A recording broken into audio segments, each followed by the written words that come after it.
Lagay naman kasi sa batas ng sin tax law na kung ano man yung ma-generate na revenue from there, yung sin tax law, ay mapupunta ito doon sa PhilHealth.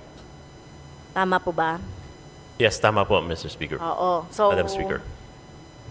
at ito, mukhang kung mapupunta ito sa PhilHealth, mukhang hindi, ang dinig ko kasi mapupunta ito dun sa pag-i-improve ng mga health facilities, yung mga ano, 'di ba? Ang PhilHealth naman para lang 'yun sa mga yung tungkol sa pagkakasakit, hindi naman siya on facilities. But, Mr. Speaker, distinguished colleagues, kasama din, may mga proper earmarkings naman po tayo sa health facilities enhancement and yung subsidies din naman po sa PhilHealth po dito. So that's why we're saying na not naman po completely sa PhilHealth lahat.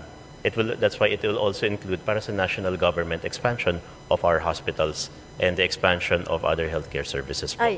I beg to disagree, Mr. Speaker, kasi pag sinabi nating sin taxes, ay malinaw yan doon sa batas, doon sa provision, na anumang ma-generate natin ay mapupunta yan sa PhilHealth.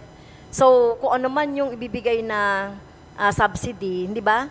Yun ang nandoon sa sin tax law na in-approve natin. Mapupunta yan sa PhilHealth at hindi yan mapupunta sa iba pang mga gastusin sa serbisyong pangkalusugan. Tama po ba ako or Madam Speaker and sa distinguished colleagues, para din po sa kaalaman at baka kasi sa dami din naman po kung paano ang earmarkings, we are happy to show you kung paano po normally ang earmarkings po para dito sa sin taxes. okay?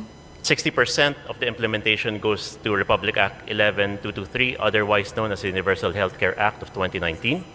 20% shall be allocated nationwide based on political district subdivisions for medical assistance, the Health Facilities Enhancement Program, the annual requirements of which shall be determined by the DOH, and 20% po shall be allocated to the attainment of the Sustainable Development Goals.